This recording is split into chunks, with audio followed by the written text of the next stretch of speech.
Hello and welcome everyone to the Strip Center Roundtable. On behalf of the Matthews Shopping Center advisors, my partners, Kyle Stonis, Pierce Mason, and Boris Shilkrat, myself, we are pleased to have each and every one of you here. So we put together the top owners and thought leaders in the unanchored retail investment space across the country, and we've got you all in one room here. So we really appreciate you guys all being a part of this. The unanchored retail center has pretty much become its own property type now.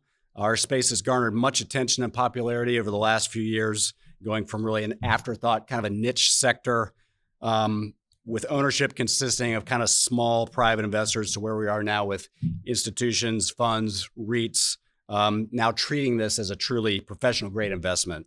So we have in this room 13 of the largest owners of essential service retail strip centers across the country. So with this kind of collective knowledge, I'm going to ask a lot of questions so you guys can be sure of that. And we'll have a lot of back and forth so the audience at home and as well as here can all learn from the expertise that we have represented here. So like in the previous event, if you were here last year, and if not, I'll go over it. We're going to introduce our panelists and then we're going to dive right in. The format will be largely question and answer. So everyone will have plenty of opportunity to participate. And the goal here is to create discussion. So please don't be shy about chiming in. So let me start with introducing our panel. I'm going to start over here with Randy Keith. Randy is the chairman of the board and managing partner of KM Realty. And KM is a privately held REIT formed in 2003, focused solely on the unanchored retail asset class. With 5 new acquisitions in the third quarter alone, the KM portfolio consists now of, I believe, 85 properties. Luke Fox is with Bond Street. Luke is the head of portfolio strategy for Bond Street REIT. Bond Street is a private REIT initially formed in 2014 and is focused on well-located, necessity-oriented convenience retail across the Southeast and the Midwest. Bond Street has an approximate 40 asset portfolio and anticipates further growth with a new capital infusion. Next is Adam Greenbaum. Adam is the co-founder and CEO of AGW Partners. AGW was founded in 2019 in New York with heavy ownership in the Northeast, now very aggressively entering the Southeast, particularly the Atlanta market with, I believe, what do you have, about 10 acquisitions now under your belt in about 2 years, so quick work. Next, I have John Kattenar with Curb. He's the executive vice president and chief investment officer of Curbline Properties, the first publicly traded REIT focused exclusively on unanchored convenience real estate. John holds a master's in real estate from Columbia University, has worked with Curb and his predecessor firm, Site Centers, since 2017. Next, I have Derek Walczek. Derek is the co-founder and partner of Shannon Walczek. Derek has background as a tenant rep and started his firm with his partner, Lynn Shannon, in 2005 and has built up an impressive portfolio of 55 strip centers. Next, I have Kristen Nealon. Kristen is with Crow. She's a director with Crow Holdings, a 75-year-old company, one of the largest companies represented here today, which also includes an elite portfolio of nearly 200 unanchored retail centers. I have Dusty Batzel. He's the executive vice president with Baseline Group, a seasoned investment group in strip retail with nearly 200 properties and total acquisitions. Dusty began with the company in 2009, actually as an intern, I believe, and he's worked himself up to the executive position that he holds now. Next, I have Rob Haluba. Rob is managing director with Center Square. Rob is a Princeton grad and has a long background in CRE. Center Square has diverse ownership and over $2 billion in assets, and now I think getting close to that 100 property mark on the unanchored retail strip side. Next, I have Don Tepman, AKA Strip Mall Guy. We're very pleased to have you here this year, Don. Don is the president and founder of Town Center Capital, a private fund specializing in, what else? Strip malls.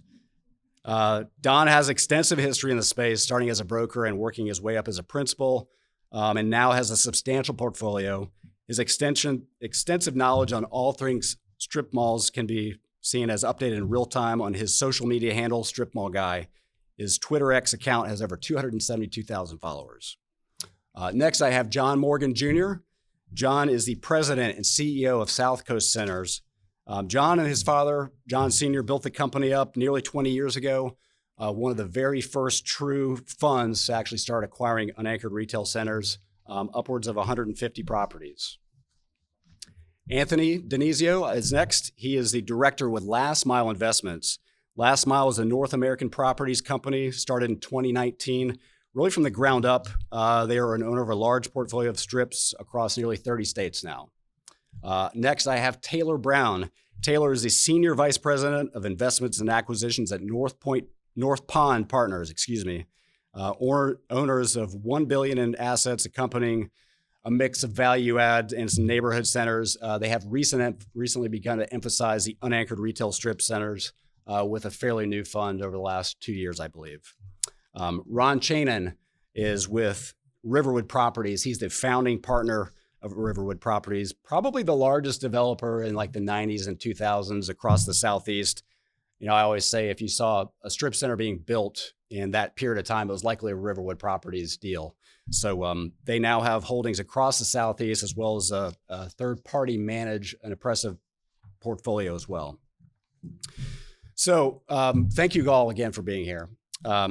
So in the last roundtable gathering, we explored kind of what everyone's been talking about for the last few years now, which is the surprising interest in our unanchored space, the seemingly contrarian bet that you don't need an anchor tenant to be successful with a retail property. So today we're going to explore that a little further, but we're really going to take a deeper dive into some of the other areas, challenges within the space, from running properties day to day, market conditions, leasing, capital markets, you know, how to scale this business if that's possible. It seems like some of you are doing it, and all while keeping your investors happy. So I've been talking long enough, so let's get to some questions.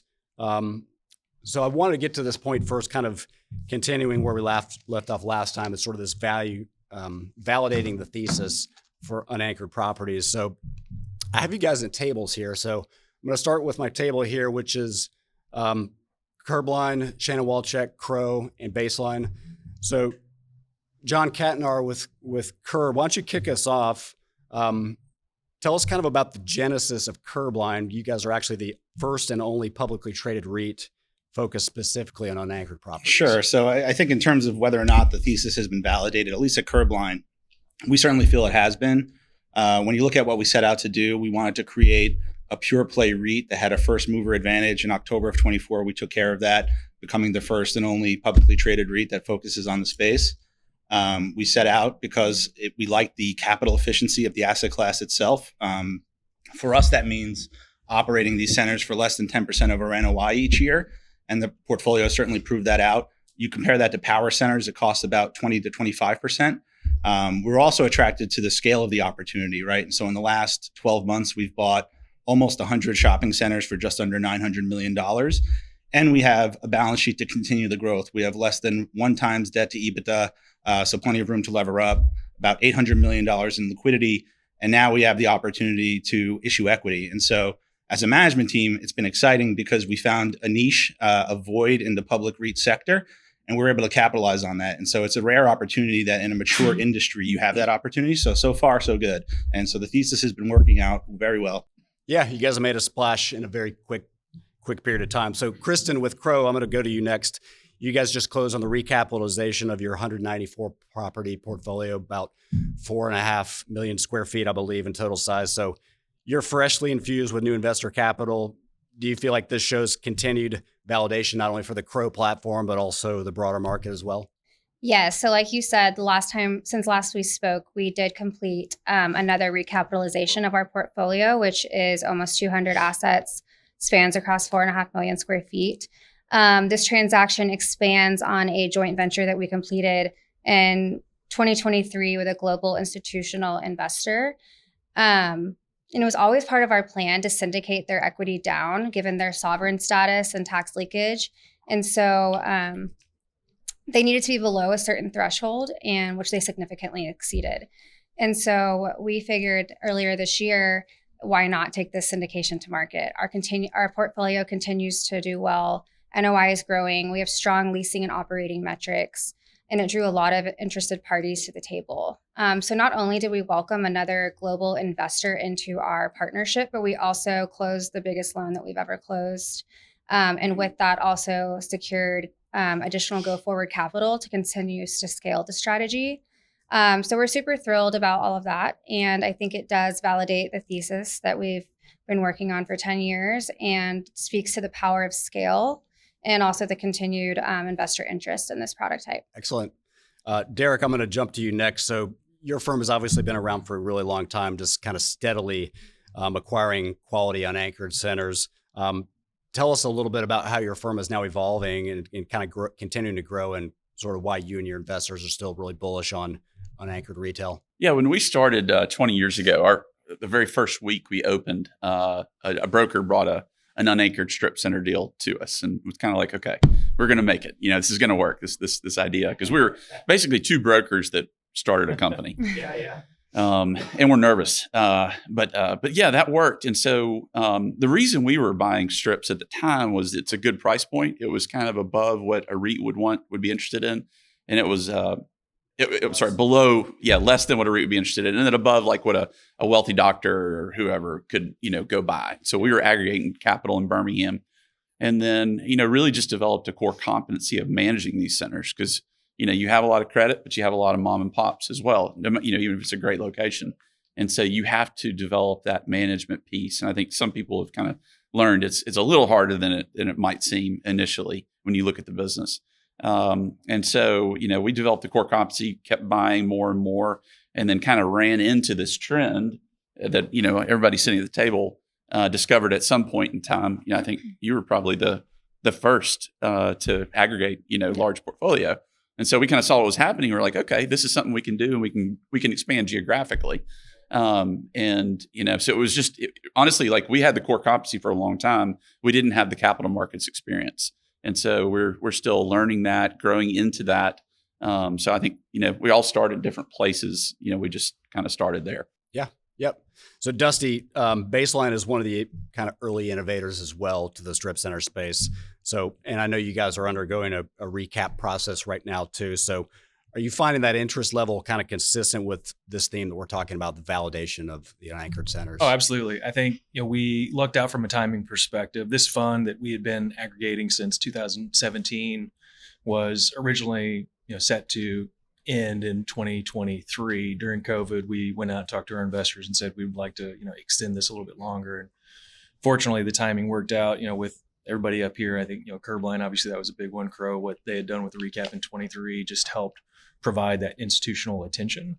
So we've seen a lot of interest. Thankfully, Newmark's done a fantastic job of creating a market. They've generated a ton of, like I said, interest from these institutional groups. So to us, that's, a lot of validation, but we also still feel like there's a lot more opportunity moving forward. So let's continue the conversation. I'm going to bring it to the next table here. Jason, to you guys. So I have Center Square, I have Town Center Capital, and I have South Coast Centers and Last Mile. So question for the table, and Rob, if you kind of want to lead us off here, if y'all just kind of want to talk collaboratively here, but I'll kick it off with Rob. With the essential service retail space kind of becoming more mainstream, are you guys finding it easier to raise capital now than in the past? Yes. So thank you for the essential service retail. I do think it needs a hashtag. Hey, it's called the Strip Center Roundtable. If we could all just agree on an acronym, we'll go a lot. I'd be in favor of that. So yes, we've been investing in the space for 10 years now. And I was just having breakfast before this, and I was saying to somebody, had I known at the time how hard it was going to be to raise capital for retail, I probably would have never embarked upon the journey. But going full swing, the breakfast I was having with was some multifamily developers, and how the tables have turned. They have challenges raising capital, they have challenges with performance and fundamentals within their asset class. And then when I think about retail, I view what we're doing at Center Square as just really, ESR 3.0. It's just the next iteration. If you go back, when we were starting in the space in 2016, 17, I think of that as like a hypothesis, right? Capitalizing on the negative sentiment of retail. Let's buy e-commerce resistant shopping centers at an attractive price.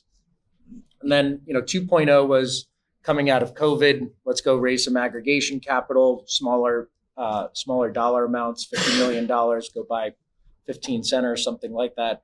And then, where we're at today is we have two large programmatic joint ventures with large public pension funds. And we've gone and we'll be acquiring 32 shopping centers this year. And so we're just at the next iteration, but it's a much bigger, more prestigious iteration of buying unanchored strip centers. Right. So I'll let you guys add too, but Don, I actually wanted to ask you, specifically about this because, I know you haven't had trouble raising capital from our conversations, but how's the social platform? Is that factored into raising capital at all for you? It has. One thing that I learned early on is when someone follows the account, and a lot of folks that are executives at large companies or investors that do a lot of their are in a lot of funds, etc. They read your thoughts every day, and after a year or two, they really know how you think about real estate. So when they reach out, and I've never said this in a public forum, but our the average check that we get that comes in through a social media lead is over $500,000. That's an investor who's sophisticated, right? And they put me through the ringer as they should, right? But they get a familiarity with us, with me, just by following it day to day. And so, fundraising, it has to do more, I think, with our track record, not just because we have social media, but definitely it opens up doors that otherwise, wouldn't be open. And also it's different when it comes in as a DM rather than outbound. And so, we're a 506C, so I can talk about all this stuff. But it definitely, I would say, we just launched Fund 2, which we're targeting 75. It's going to, end up being more than that after about a month and a half. I think we're at like 40 million verbal commits, over 30 million of signs. So, what keeps me up at night is not the fundraising, it's finding that next deal. Yeah, right. So John and Anthony, kind of anything to add to that? And maybe, I guess, I'm assuming that's been a little easier for you guys to raise money, partly because of your track record. Is it because you guys have done well, or is it because the market is now really liking the strip center sector now, or kind of a combination of both? Or what would you guys comment on that? From my perspective, it's a different fundraising market. It's a different investor type to some degree than when we first started. A little more, certainly more yield focused early on, more willing to take risk. And now it's seemingly, the capital inflows into the space. It's more of just an asset class that has, I believe it's limited downside, and we'll see where the upside is based on where cap rates end up and what interest rates do. And so I think people are believing the story that you don't have to make the whole fundraising pitch is really different now with how you don't have to convince people about the asset class anymore, which used to be 80% of the fundraising time. And now it's how do you produce the returns in this environment. It's where that conversation's gone. Yeah, I would say we're seeing similar. Ryan and David are really focused on the capital raising side, and last mile was started to be a core competency of, fundraising and capital raising to be a core competency of ours. So right now we're on to Fund 3. And like you said, and how you brought it up, Jeff, is now we have Fund 1 and Fund 2 to show off, or just to show all performance across those assets. So I do think that the demand is there with the investor. I think there are new investor types that we're seeing with different questions, but the ability to show what we have produced and how our assets are performing real time has gone a long way. Great. Let me hop over to table one. I have KM Realty, Bond Street REIT, and AGW Partners. Just switch the conversation maybe just slightly here, but let me let you lead off, Adam. So, I talk a lot, and I know over the years, AGW has kind of become a lot more well-known, particularly around the Southeast in the strip center space. So tell us kind of for the panel here and everybody watching at home, do you have any unique viewpoints that you would kind of consider insightful for the group here, kind of on this validation of the thesis idea? Yeah, sure. And I think even as a preface, being based in New York City, if you look at sort of people across the real estate spectrum, I think that the area that people are facing the most hardship right now across other sectors is just simply how saturated and competitive the markets are. If you look at multifamily, industrial, et cetera. So I think that being that there's so much white space and opportunity in the unanchored retail sector, it's pretty exciting, even just listening to the panelists here, just how everybody has their own spin on how to sort of add value and grow in a sector that really has so much new spotlight, but also so much more room for growth and sort of development. So I think that sort of piggybacking off of that, the thing for us that's been really exciting is that we have sort of taken so much enjoyment in the authorship that we have in sort of establishing protocols and practices and really what our kind of approach is with the sort of non-credit retail space. When you look at sort of the properties that we bought, one of the things I think is really fascinating is that for whatever reason, it's turned out that the majority of the properties that we've bought have been from owners who have owned the properties for over 20 years, sometimes 10 to 20, but sometimes as long as 50 years. And I think that for us, it's been really interesting to really study the underlying attitudes that those longstanding owners have when they think about their tenants. And we've noticed that there's really sort of this very binary lens that they have, which is that a tenant is sort of either credit or non-credit. And when you see sort of the non-credit tenancy, you see a lot of these same patterns across deals, which is that the rents tend to be very low, the remaining term tends to be very short, and the landlord generally participates in no inducement costs, TI costs, and things like that. And I think that for us, especially being based in New York, where the market is just so competitive, rents up there could be 5 to 10 times higher. Evictions can take 18 to 24 months. It's a more, just overall so competitive. And not just in the credit space, in the non-credit retail space, you achieve extraordinarily high rents and you have all these different dynamics that make it very competitive across a sophisticated landlord community. So I think that for us, we have just this very particular science that we've enlisted about how to be judicious with our tenants to really establish not just sort of a good way of acclimating our relationships with tenants, but having deep, meaningful relationships with them, staying connected throughout their lease term and thinking about ways that we can participate in making the centers have more overall activity. So that's really influenced sort of our approach in markets like Atlanta, where we've been really active and we've seen so much opportunity. I think that the only other last thing I would say, or maybe one or two things, is that that's kind of what's led us to want to buy properties that have really short WALT, as opposed to a lot of buyers that tend to want to have longer WALT. And also has made us much more comfortable investing across various income demographics. So as an example, here in Atlanta, the majority of the properties we own are on the south side of Atlanta, whereas, a lot of the people in this room would be more focused on in more affluent areas towards the north side.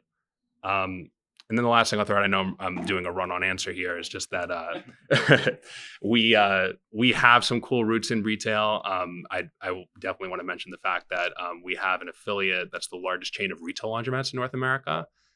So it's been awesome sort of being able to collaborate with them and share notes on the sector. Good stuff. Thanks, Adam.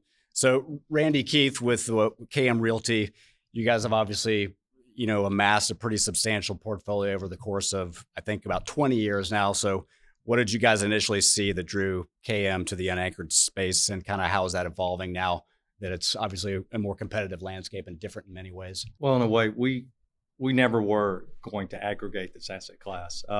You said 2003 REIT. We really formed the REIT in 2017. Oh, got it right. But that's okay. KM Realty is 2003. We've been a developer for many years, and we still are a developer of unanchored retail. But the idea was to recycle assets. And then we started amassing a portfolio sometime in maybe 2011, 2012, and started growing that. And then I was COO of a REIT we took public prior to starting KM Realty. We took United Investors Realty Trust public in the late 90s. I say that because I have REIT experience. So I started thinking, this asset class lends itself to a really good aggregation model, and I think there'll be a public REIT in this asset class 2017. So we formed our REIT starting in 2018. So we're the first REIT in the asset class, and hopefully we'll be the second REIT to go public if I have my way one day.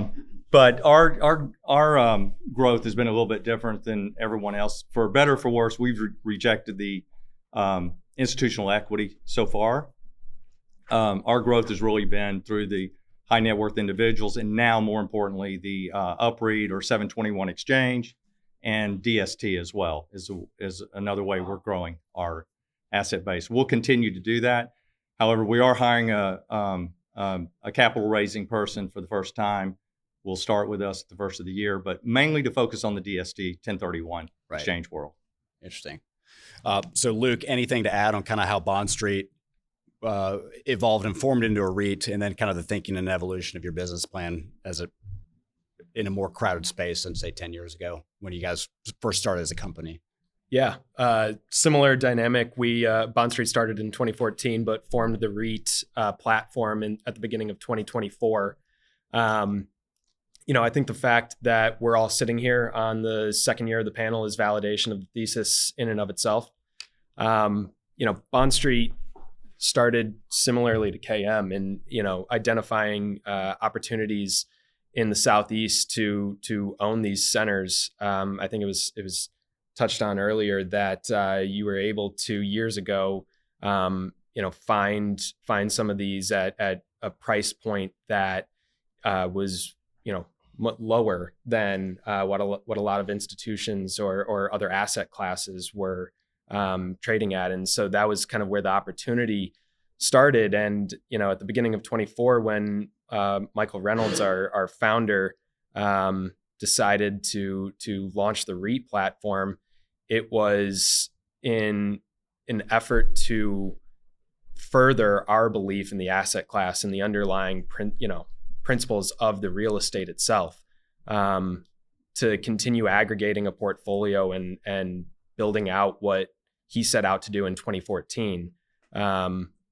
We find that the asset class is durable, and the interest in it is growing from tenants, all the consumers, all the way up to the capital and debt markets. So we believe in it, and we're going to continue to put that money to work. Excellent. So not to get too deep in the weeds here with you guys, but Randy and Luke, I wanted to talk to you guys specifically. And I think John Jr., I think you guys all, maybe there are more here, but I know you guys have the capacity to add capital through a 721 UPREIT, which you mentioned, Randy. I know that's a big focus for you guys. I find it kind of interesting just in sort of, thinking outside the box way of sort of bringing capital into the space. Like, any one of you chime in, but Randy, do you want to lead us off and kind of tell us kind of a little bit about that process and why you're set up that way? Sure. So I'd say by the end of the year, we'll be about 90 to 93 shopping centers. And if I'm guesstimating, probably 75 of those have come via the UPREIT, whether it's our own developments or third party. So we are generally built on an UPREIT strategy. So about 2/3 of our equity is OP or LP equity, and about 1/3 is common stock. That was my whole thesis of starting the REIT. Is I'm such a believer. Some of these guys know I've talked endlessly about it. I'm such a believer in the UPREIT on this very fragmented asset class, and as a great exit strategy for individuals who own 1, 2, 10, 20 shopping centers, whereby they can defer taxes and exchange into a REIT. And for us, they're not easy to do. We get a lot of no's. And the big challenge is liquidity and control, and I'm a believer as a public REIT we can take those off the table, and we can expand our UPREIT program by many-fold if we were publicly traded one day. So it's just been a strategy for us, because you get the equity and the shopping center you want at the same time, which is kind of nice. And the cost, I view the cost of the UPREIT equity is very, very low, as opposed to raising capital. And that's why and also the fact is, being a developer, insiders in our company own a significant amount of our equity. And that's part of maybe the reason of not doing the institutional equity at this point in time, because we own so much equity in our REIT. So that sells as well to individuals who we're trying to convince to exchange into the REIT. So we're in the company as well with you with ownership. So Luke and John Jr., I know that you guys will occasionally do this 721 sort of idea strategy. So is that something you guys utilize often, or? Randy certainly had more success with it than we have so far. They're not easy. Yeah, it's not easy, right? They're not easy. Yeah. I agree with you on everything that you said. It's a different dynamic than what we are used to when we go into identifying an opportunity for a new shopping center. You're asking somebody to, instead of taking a check and doing with it what they will, to trust you.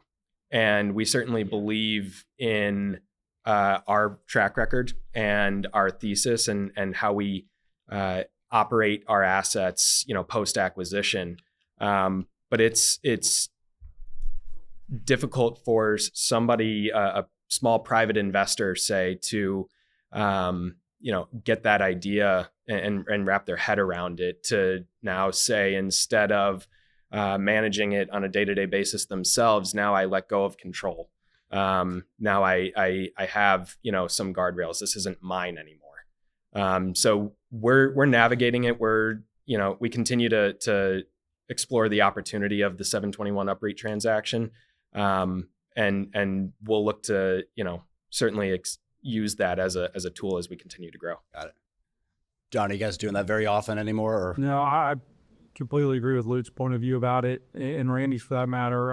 Our experience is it's really hard to dabble in and be successful. Randy did a great job of fully committing to it, and I guess it's seen the results of that in a very successful way. For us, all the issues Luke mentioned, I would completely concur with. And also, I think Randy can answer this, but I think he's doing he's finding a lot of these centers direct. And if you're not reaching out directly and you're counting on a middleman to communicate your story and what you're doing and the upside and how the whole process works, very difficult to relay that message in a successful way. I've tried. I've tried myself. I mean, I think one more thing I'd say, it's the future of this asset class, because even if any one of us is looking for an exit strategy, we may be doing an UPREIT. You may be doing an UPREIT into Curbline, for example. You may go to Curbline. It'll be an UPREIT. So it is the future of the asset class, whether it's the one individual we convinced to exchange one center or a big portfolio. Interesting. All right. Well, let me kind of backpedal a little bit, back just the overall validation of the thesis, and kind of finish up with North Pond and Riverwood properties. So Taylor, North Pond is relatively new on the stabilized unanchored fund side, and I know you guys have a lot of experience. You have, and the principals of the company do, and I've seen you guys pick up a couple really nice centers fairly recently. So kind of how did this new fund come about, and sort of how are you faring in the market? Yeah, man, I think, we've historically, the company as North Pond stands today was founded about 10 years ago, and always been value add driven. The unanchored strip piece provides obviously more stable cash flow than a lot of our unanchored. I get a hard time for 2 cap deals that I try to buy in value add deals, but it's more obviously a stable cash flow, good strong fee business.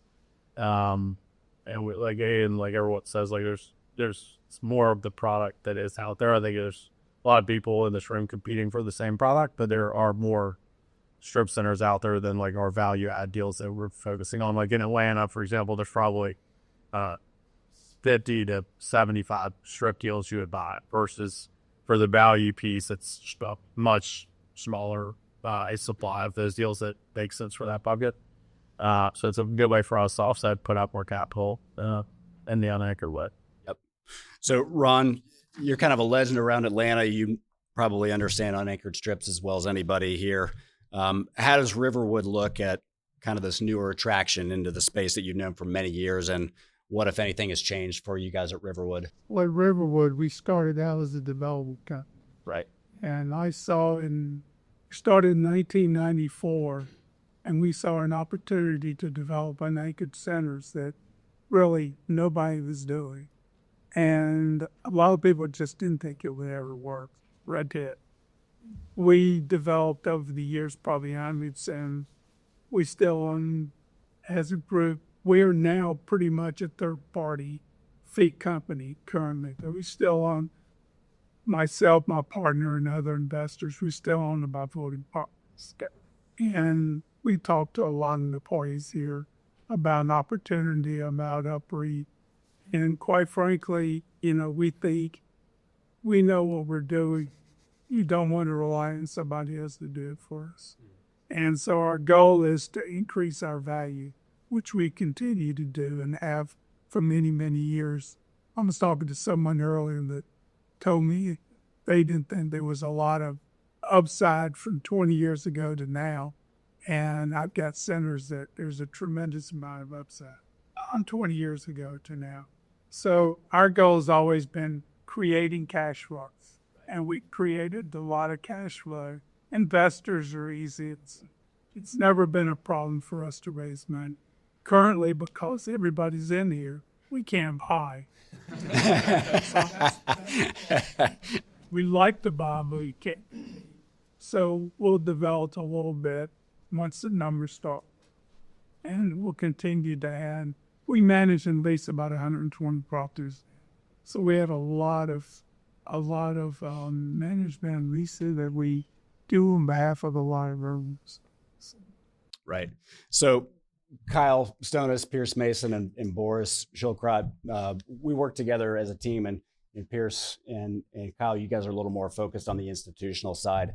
It's interesting that we have this conversation. It seems like almost every week that, you guys are in the grocery and power space, and every time you turn around, somebody's calling and saying, hey, we're thinking about getting into the unanchored space. What do you think? So I just think it's interesting that everybody's really flocking to this space. But tell me a little bit about kind of, how often does this really happen, and are people really doing this, and why?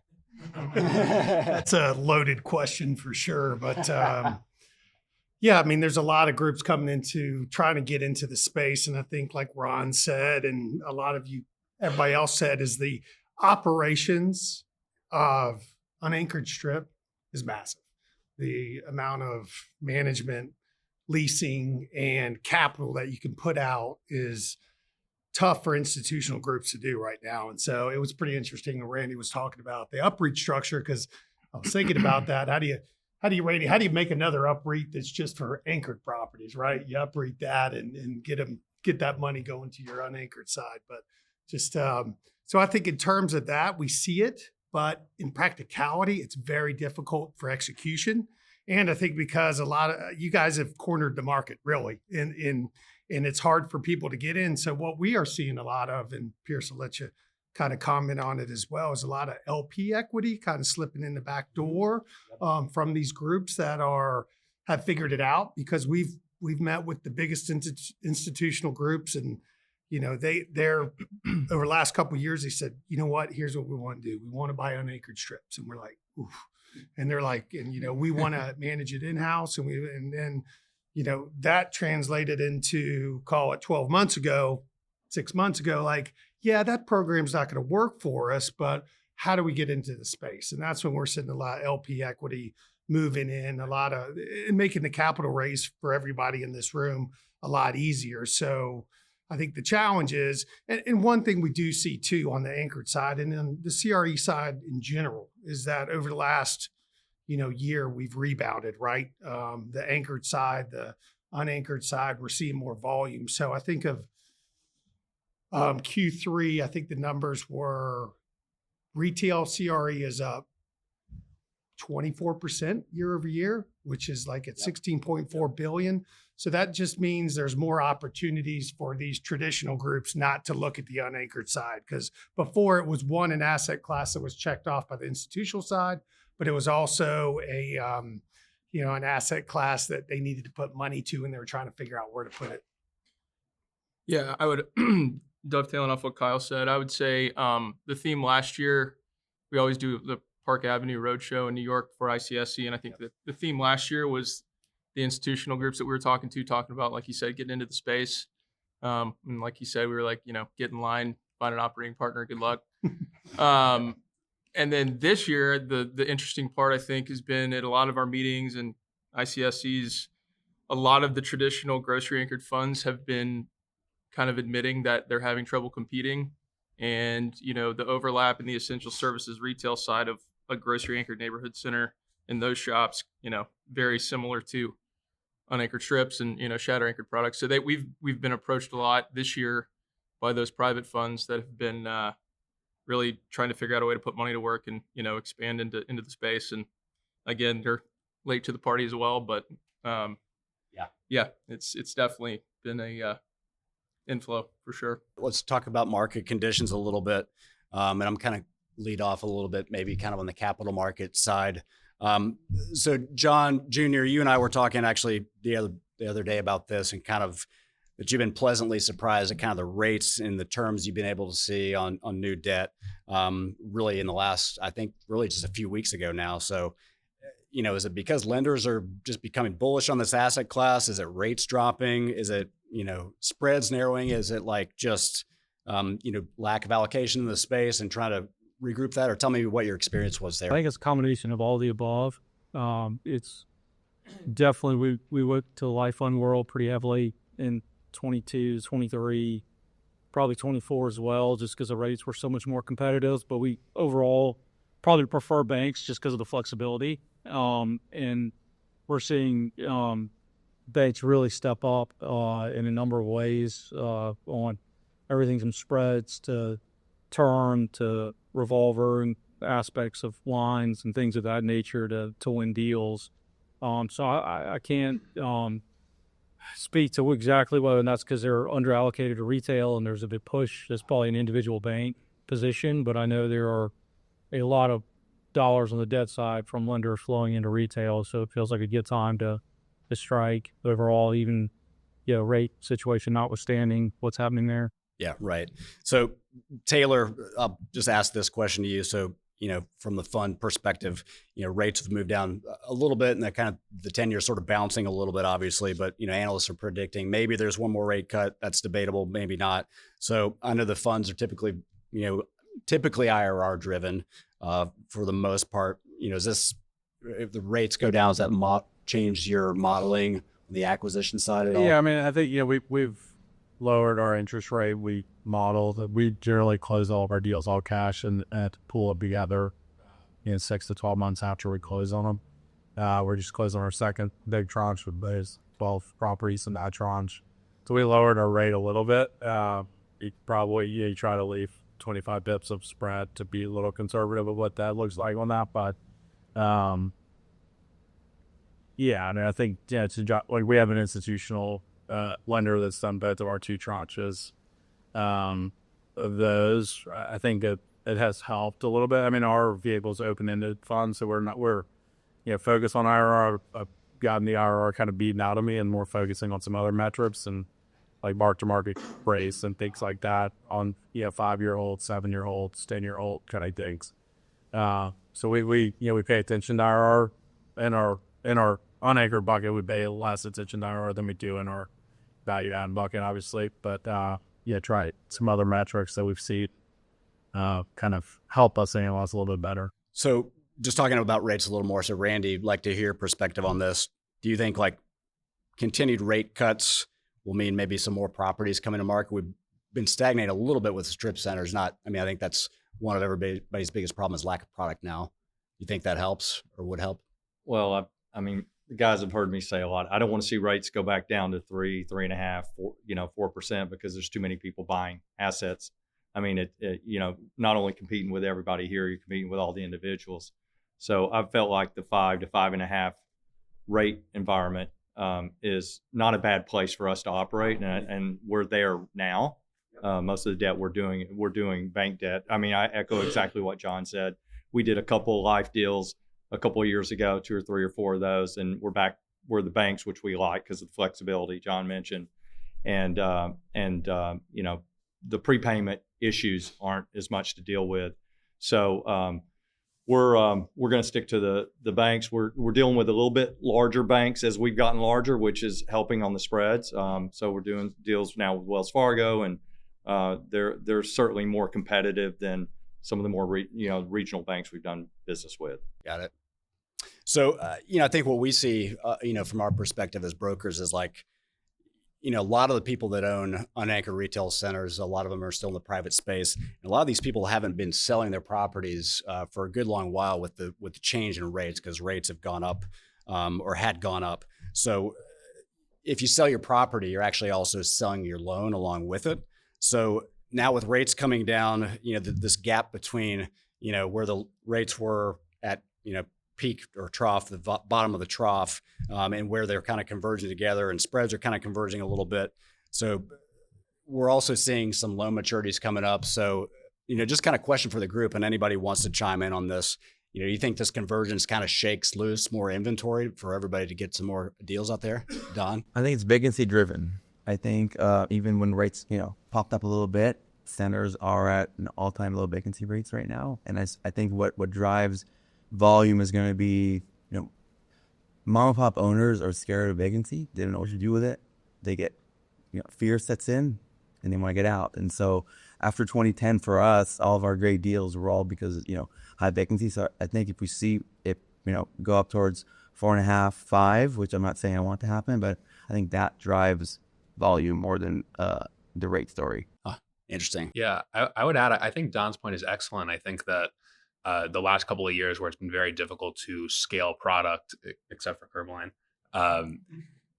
you've seen sort of rates be much higher, which has made sellers feel very sort of afraid of selling their property and their loan at sort of an all-time rate high or a recent all-time rate high.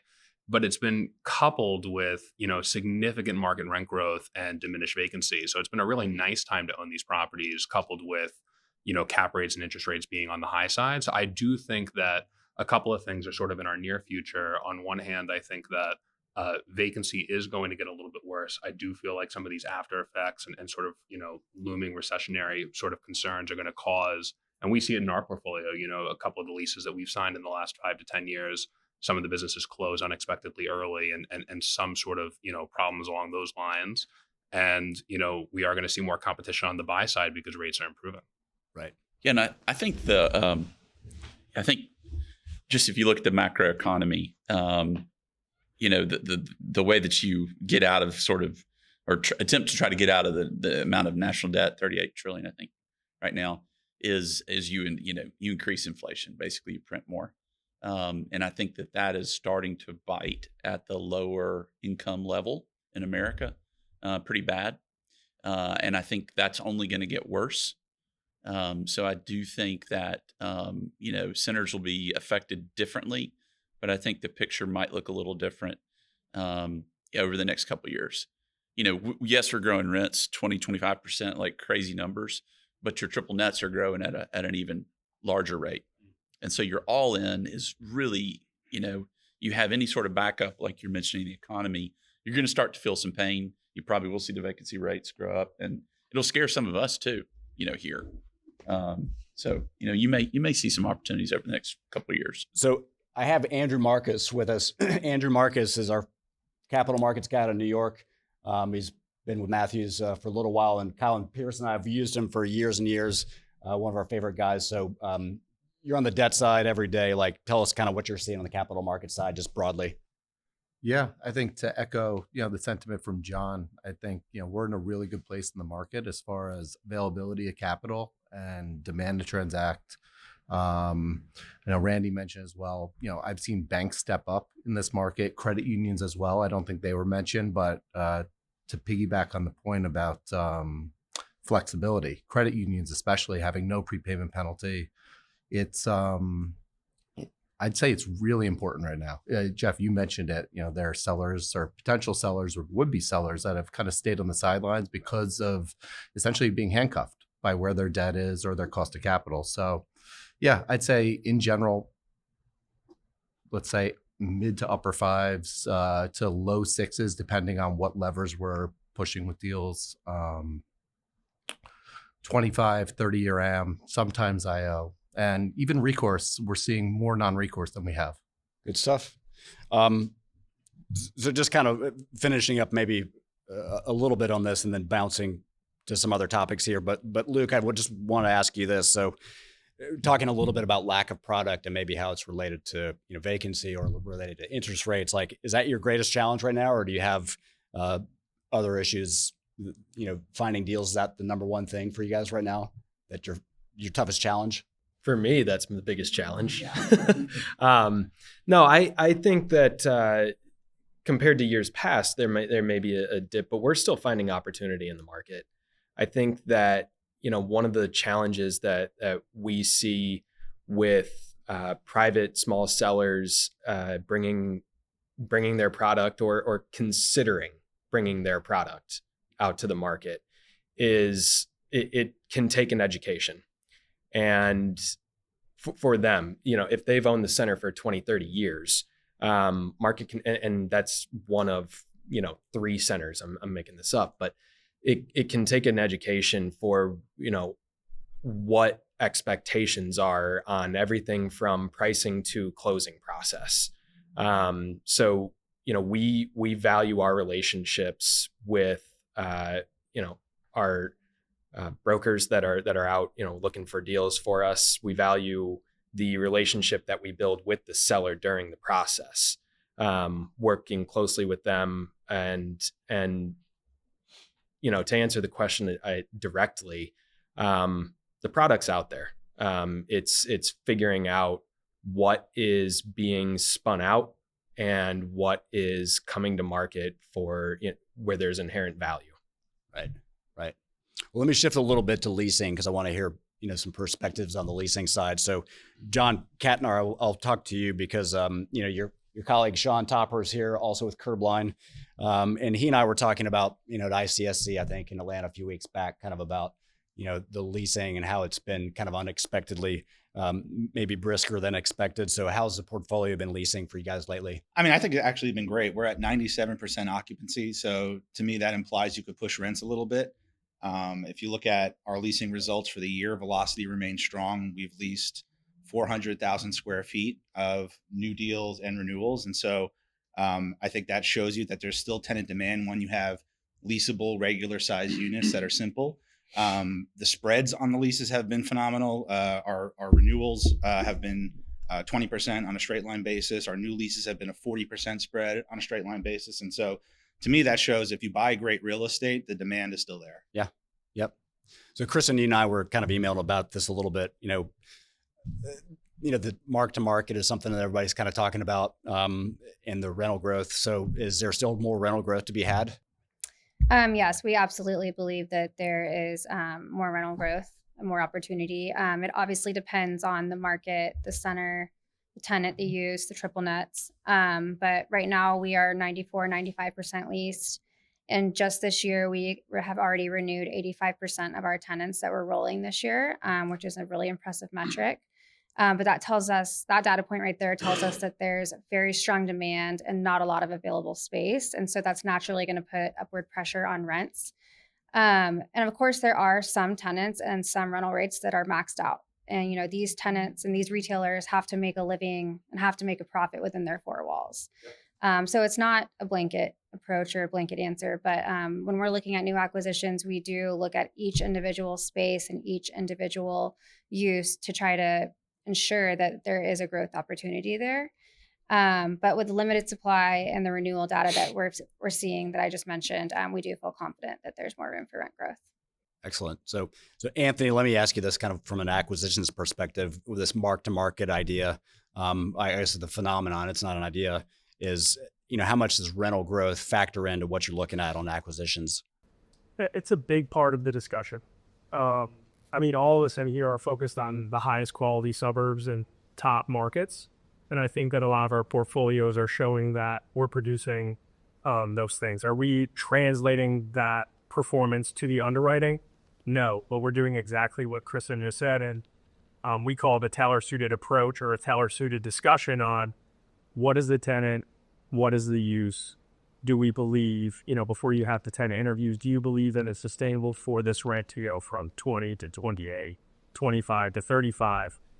And then we also have these live discussions with our leasing team simultaneously, so it's not a surprise to them before we make a recommendation to move forward. I do think that it goes the other way as well.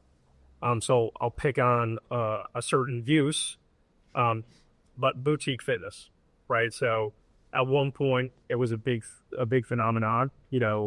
Our family spent it, my wife spent it, I spent it to go to them, but they're capped, right? They're capped on how many people can go into the space and work out. So when you're buying in a certain suburb, it's different than having a QSR or a sandwich shop that can deliver, that has DoorDash, that has other sources of revenue to sustain the rental growth. So the uses like boutique fitness, when you're boxed in, we feel that there's a cap, so we have to, in that teller-suited discussion, can that rent go from 25 to 35? It's different than what that market rent is. Yeah, I know you start to talk about new leasing on the backside though. So when we're talking about strip centers, generally here we're talking about sort of a traditional strip center.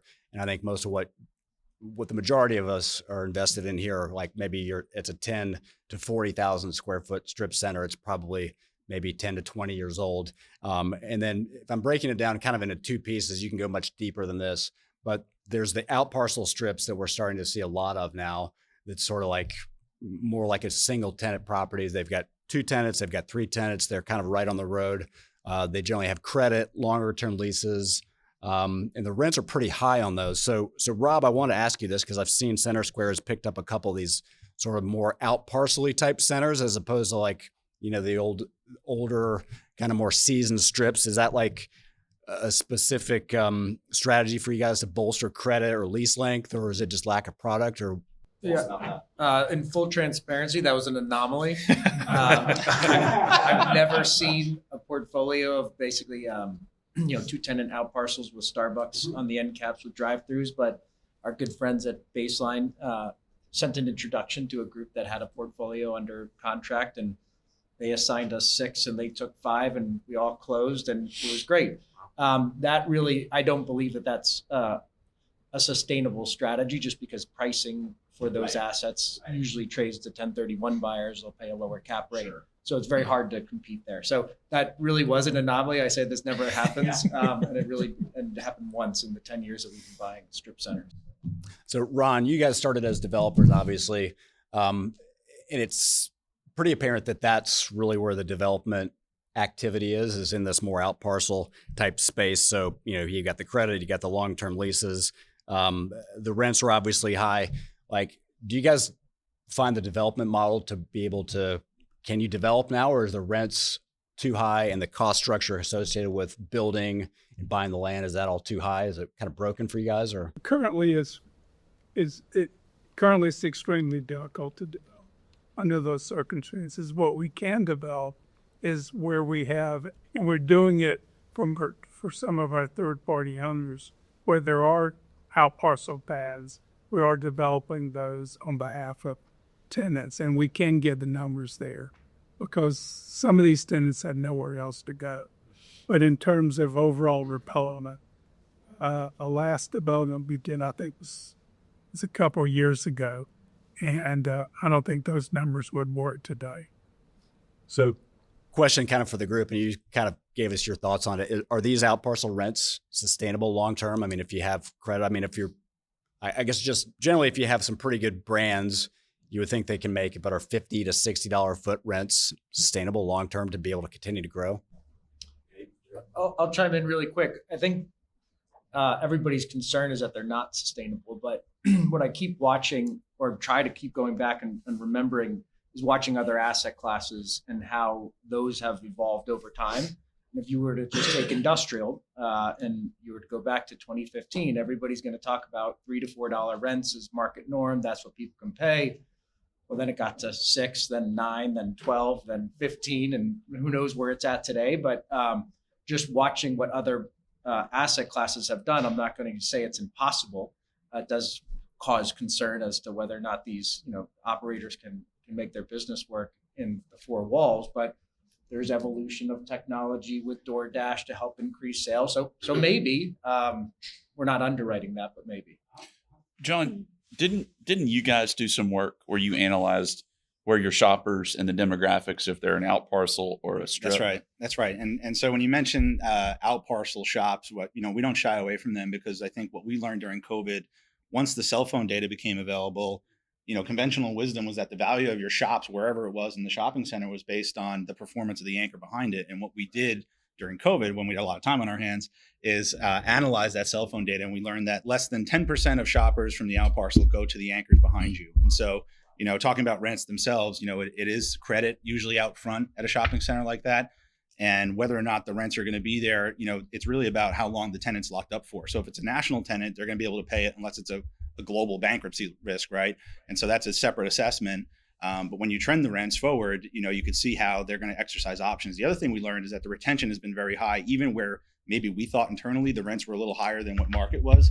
When the tenant came to take an option or came for renewal, they didn't have that perfect information. They didn't want to relocate their store. They're a corporate entity. Maybe the 4-wall EBITDA justifies the cost. And so we've been really successful kind of surprising ourselves to the upside when tenants come to renew. I think I can comment on that. Ron, we're a developer that he's been and for many years. And I've said, you have these these business cycles of 10 to 20 years. And I've always felt like the money's been made when a developer develops a shopping center. The highest inflation adjusted rent is usually about year 3 or 4 or 5 of that development.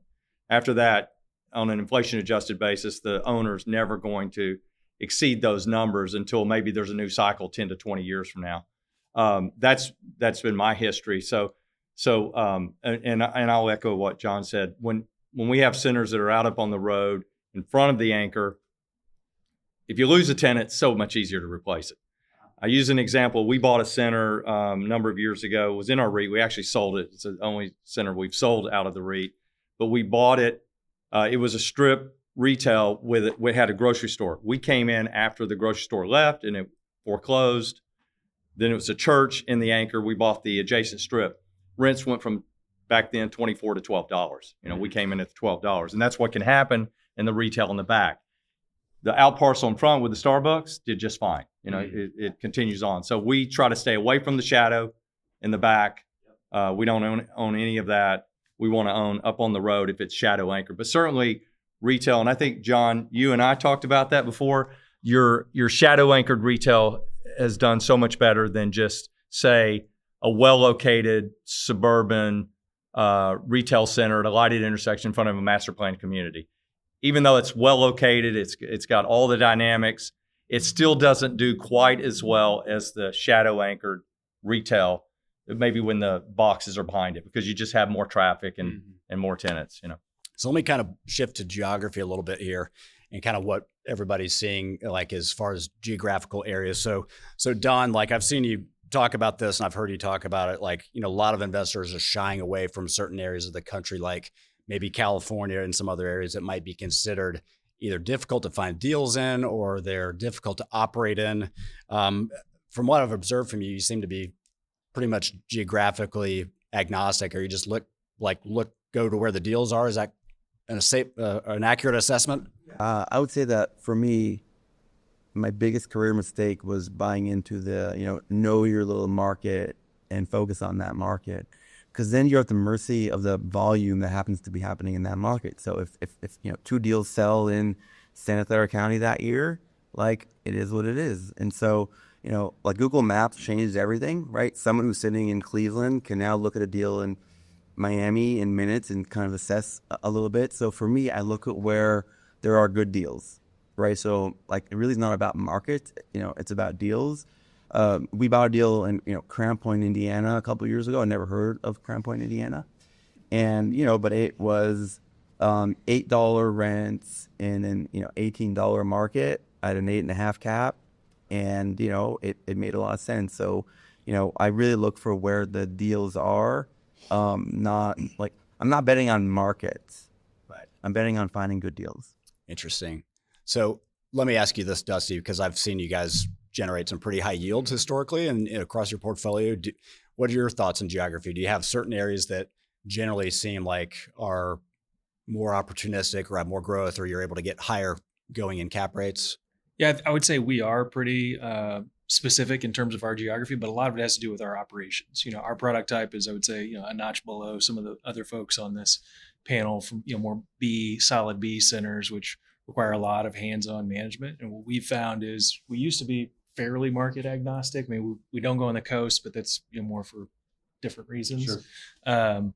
But over time, what we saw is, buying in a market where we didn't have a presence, those properties were harder to manage. It's the same type of tenants, just don't have as much of a frequent touch. So we reorganized our entire operations to make sure that we were within a 2 to 3 hour drive of every property with someone boots on the ground so that we could provide that hands-on touch. And we've seen some pretty dramatic results from an occupancy standpoint, collection standpoint, obviously overall return standpoint. So I would say we're we have metrics that we follow. We've got a buy box just like everybody else, and one of them now is this within 2 hours of an existing, either baseline asset or someone that we've got on the ground. So for us, that's been a real driving factor. So Derek, I'll occasionally see a post from you and Jonathan traveling around, and it'll be like, I see desert in the background. There's like cactus and stuff. And I'm like, where's something's Walcheck? going. Where's Walcheck? Yeah. So you guys are expanding your scope a little bit. We are. Yeah. We're running our race. I think we buy 60 million plus or minus a year. And that's our pace. We've got institutional equity, a university endowment behind us. And so we're doing our thing. I think one of the most important things in this space is to figure out your competitive advantage. You've got the curb line guys with maybe the lowest cost of capital probably in our space. And so, you can't, if you're competing solely on price, that's a difficult one. But there's different ways that you can run your business and understand what you're good at and then execute on that plan. And that's what we've tried to do, being from Birmingham, Alabama. And so what we do is I call it opening up a market. We'll go to a market much like everybody else here does. You go into market, you meet the brokers, you try to develop those long-term relationships with them. And the beauty of this asset class is there's not, at least from the way that we look at managing it, there's not a ton of scale that you can get from having, 5 assets in Houston or they're scattered. I mean, it's different. I guess it would be different if you were buying, really large centers. But we've got certain geographies that we haven't hit yet that we are working towards. We have ruled some stuff out. I'm kind of questioning whether that's smart or not. Like we haven't gone to California. Don, I want to talk to you a little more about that and learn some. But yeah, thank you. That's great. By the way, I love his business model. Like he can find assets that really need some work. And you do that and you really, add to that. And I think this business is great because 1 or 2 leases really makes a big difference in your outcome. And so you can add extra effort just like you guys have done and keep your occupancy higher. Great. I appreciate that. Well, I am going to shift now. Well, let's talk a little bit about operations. And so, from an operational standpoint, this is actually a really pretty difficult business. Like you raise capital, you're trying to scale up a portfolio, and then you're running it day to day. It's people intensive. So you may have a staff of salaried people, and then you try to have enough left over to pay your investors. So talk a little bit about these challenges. And Kristen, you have, probably maybe the largest portfolio here. Talk about, kind of how you make these decisions between, okay, what do we run in-house and what do we third party out on the asset management side, property management side, leasing side? So we've built out a pretty deep retail bench at Crow Holdings. Our team is 14 people today, some of whom are focused mainly on acquisitions and some exclusively asset management. But despite having a large internal team, we do outsource all property management and all third-party leasing. It's just so important to us to have dedicated local boots on the ground expertise. This is critical for us. Our local partners are able to give us real-time market intel that we would not be able to get otherwise. And I think everyone can agree in this room, and it's been said multiple times, but owning and operating retail is not for the faint of heart. It's much harder than people think it is. And we always joke, when people are entering the space and starting to, and competition is forming around this product, you better roll up your sleeves and get ready. And so we have over 2,000 tenants in our portfolio and that we're interacting with every day. And that's incredibly time intensive. And so having strong local groups supporting us and handling that really allows us to focus more on the larger, more strategic operational decisions. With all that said, I think Starbucks still has my cell phone number on speed dial, so they know where to find me regardless of that. But yes. Can't you just switch roles and have everybody shift around like they do to you? Yes, exactly. John Jr., anything to add to that, or kind of how you guys are set up? Well, we took the opposite approach, and we just, outside of leasing, which I completely agree, we just had not been able to solve that without having third-party boots on the ground. We think that's pretty critical. But we've internalized pretty much everything else. And that has been, overall, we think the right decision. It's had a lot of benefits.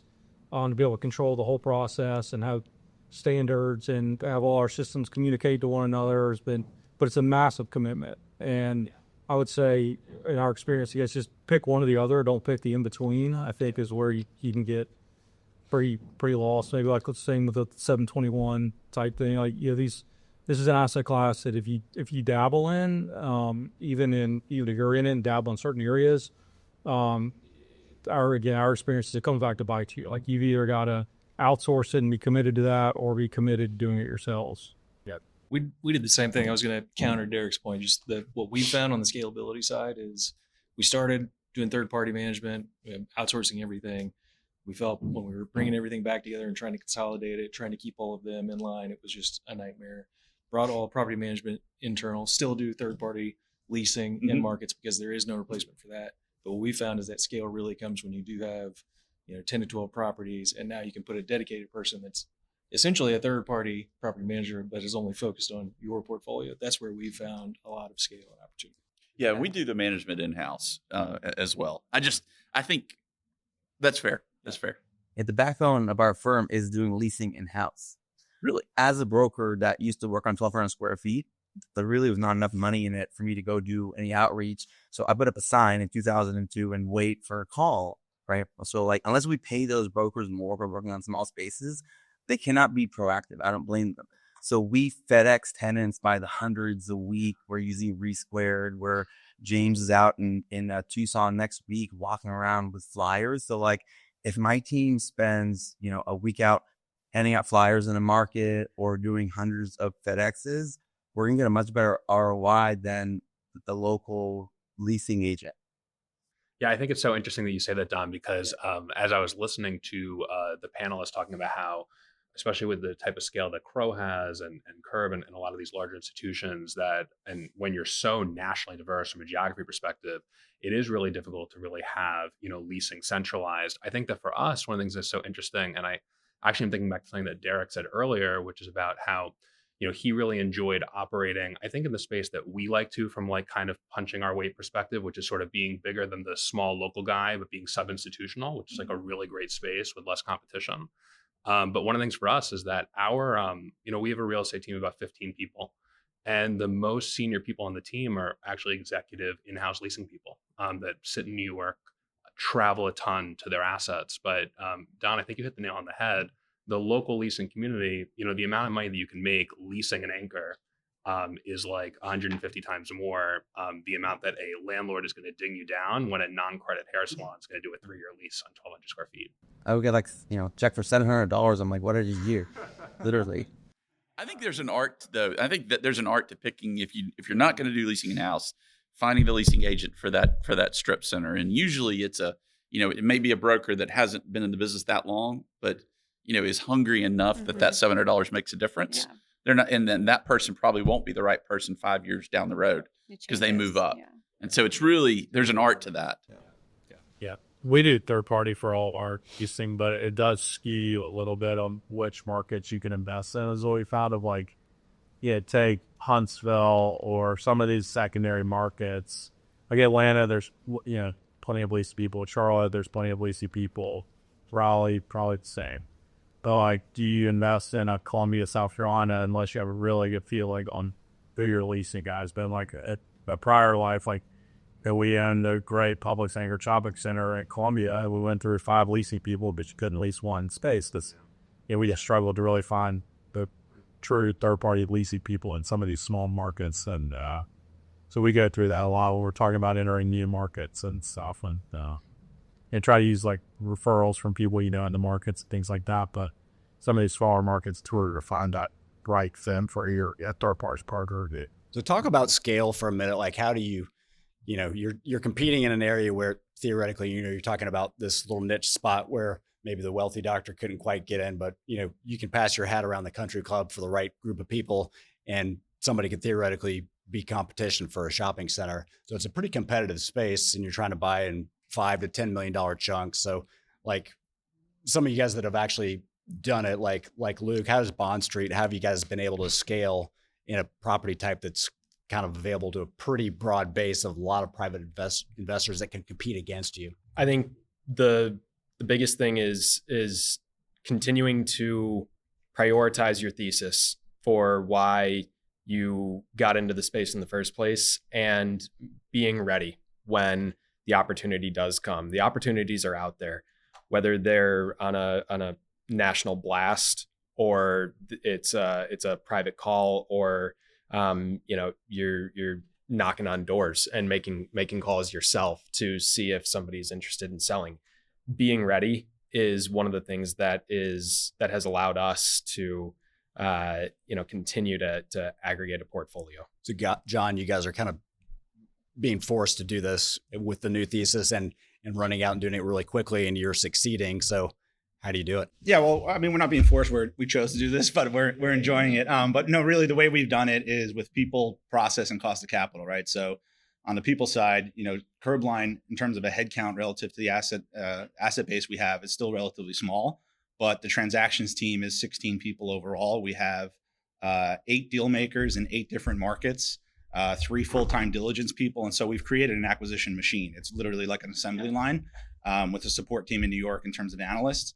And so that's allowed us to really react quickly to opportunities. I think those 8 people are all in their markets and experts, and they have the relationships. And so we talked about where our sources of deals come from on the last earnings call. It's about 1/3 on market, 1/3 pre-market, 1/3 off market entirely, right? And so we have this kind of machine going, and then the process is very quick. We are an institutional company. We are fiduciaries for our shareholders, but we have an investment committee. We make decisions very quickly. I think Sean bought a deal here in Atlanta a couple of years ago, and we had 2 hours to make a decision, and he got all the information gathered, and we made our offer. And so I think being institutional, but also being nimble has helped us a lot. And then, of course, the cost of capital, right? Being able to pay up and kind of win deals is obviously probably the biggest part. I guess sort of the ancillary question is that, if you can scale, can you deliver on your IRR projections to your investors? Yeah, but we're more of a income play than I would say a IRR play.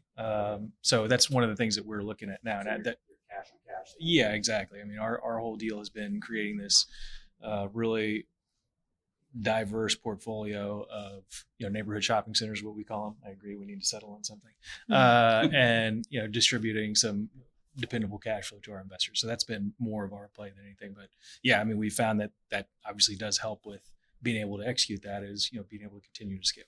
So let's talk just real quick about dispositions. The vast majority here have really been net buyers for a pretty long time.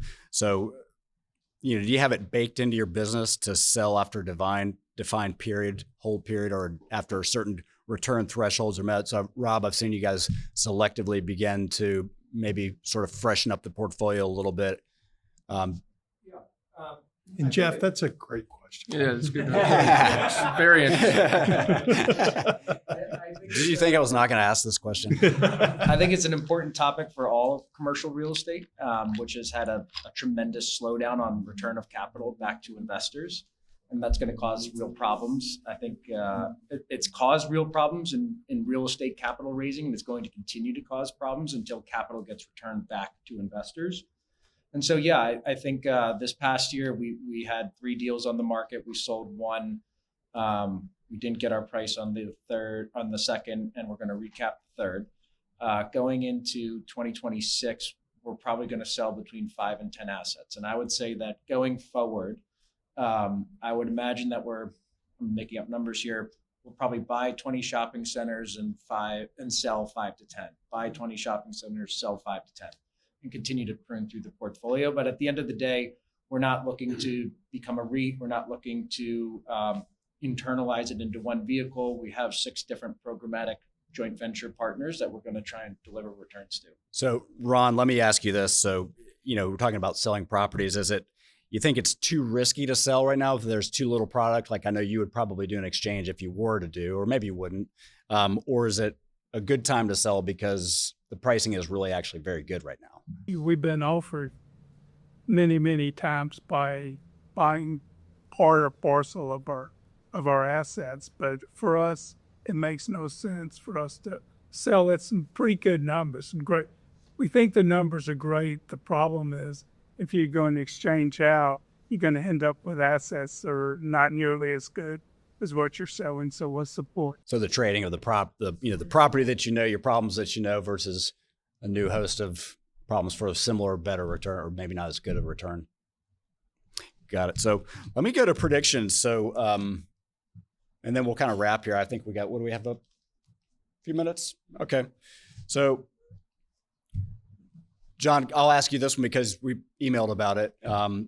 Where is this property type, strip centers, in 5 years? Yeah, look, I mean, I think at the asset level, not much changes. As long as you buy great real estate that has leasable units, you're probably going to be okay. If tenants come and go, that might happen. But I think the theme we're going to see is kind of this increasing institutional ownership of the subsector, right? I think all the headlines this group has created, Crow's recaps, the spin out of Curbline, I think that shined a spotlight on an asset class that was kind of right under everyone's nose. And legitimized it. And so institutions are now being asked about it in every meeting they have. What's your allocation to unanchored? What's your strategy to get in? And so I think that's obviously attracting a lot of capital. Some of you have commented on it already. Just raising money for the space in the last 12 to 24 months has probably gotten a lot easier. And so I think that's going to continue. I also think there's a second wave of institutional investors that are simply waiting for some of these aggregators to get big enough to kind of take out and enter the space at scale. And so all this demand ultimately is going to just, I think, improve asset values in the near term. Interesting. Anybody have predictions on where we are in 5 years? Going off of what John just said, I think a lot of it is focusing on the best parts of each market. Because I think someone else said today is that the middle class and lower is getting pinched. So you have to be very careful on where you're making that prediction. I think all of us in here are focused on the higher end market and the affluent suburbs. So the northern arc of Atlanta is a good thing. So we feel that way as well. And then I think you look at the tenant mix, right? People want 1,200 to 2,500 square foot space.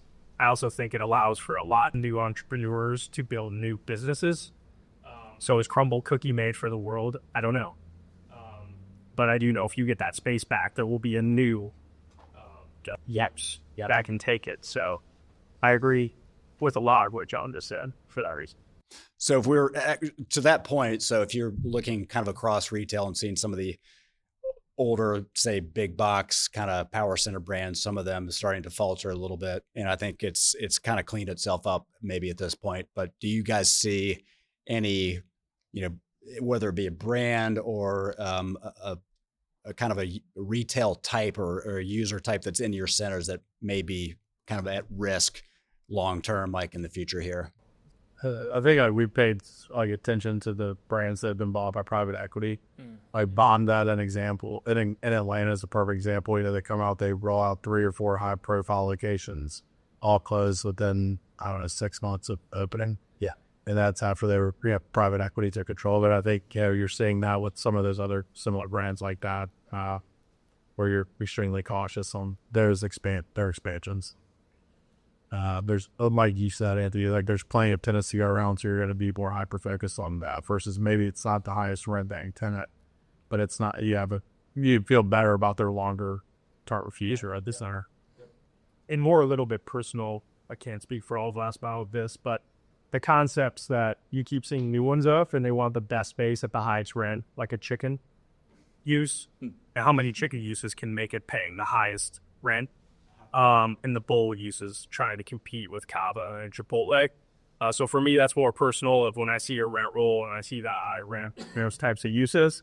I'm not going to pick on any specifically, but those definitely come to mind of, will we get that space back?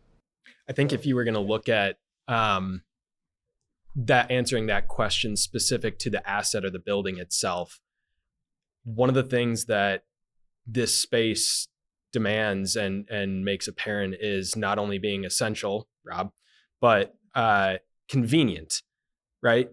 These assets are convenient to the consumer. During and coming out of COVID, it was obvious and apparent that drive-throughs command a premium. They were convenient. Now, at the time, it was because you couldn't go inside, but after the fact, they're wildly convenient to the consumer. You find concepts that fall in and out of favor. Somebody had mentioned gyms, following staying inside for 6 months, 12 months, wherever you were in the country, you felt the need to go be active. And I think over the next 5 years, I don't have a crystal ball. I don't know what the answer is, but I think that these centers continue to morph to cater to what falls in and out of favor on consumer trends. So one more question. Anybody using AI, and what are you doing with it? Property management. We're using it in our property management business. Yeah. That's the only place we're using it right now. Yeah, a great demo is very different than a product that you use and rely on. It's a big gap there. Right.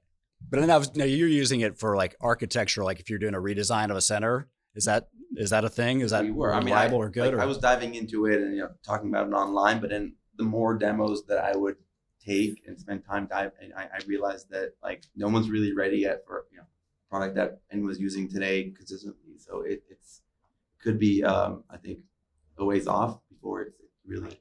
You should look at Nano Banana now. Like the capability of that, which is Google's. Do you own it? No, I do not own it. I wish I did. No, but just like the speed at which that stuff is getting better. Like you literally, I would make the statement, you don't even have to have a marketing team if you use Nano Banana and you understand how to prompt it. It can do it. And that's the image generation that Google has. It's incredible. I feel like there would be a product that everyone talks about and uses, and it's like, yeah, obviously that one. Other than chat, of course. Yeah. I'll tell you the thing that worries me though with AI, which is a complete flip of your question, is what it does to the white collar jobs that support our centers over the next 5 years. That really scares me. And I don't know how that shakes out. I mean, in theory, it could do everything but sign the contracts and play golf, right? So if the hockey stick, if the technology hockey sticks the way it's supposed to be, then we could be in that situation. Probably teach the robots to play golf, maybe. Yeah, right. Maybe to counter that point, though, I think at the moment, one of the things that you're seeing with a lot of the large language models is you hit a threshold of accuracy and reliability. You ask the same ChatGPT, you ask it the same question one day after the other, and then you'll get a different answer. That's true. It is in many cases in industries right now creating a significant amount of verifying work on its outputs, and that's with a chat model. But you start to expand where AI could go into underwriting, into marketing, into market research, and all of those things. If you start to find errors, you start to find inconsistencies. Now, where the lack of reliability, at this point in time, where it goes, I don't know, but at this point in time, it can often create a significant amount of. It can be more hassle than it's worth. Well, I think with that, we'll wrap. Thank you guys, everybody, for being here. I know you guys traveled, in many cases, a great distance to be here. So it's always my pleasure to have you guys. And thank you for the lively, great conversation today. Thank you very much.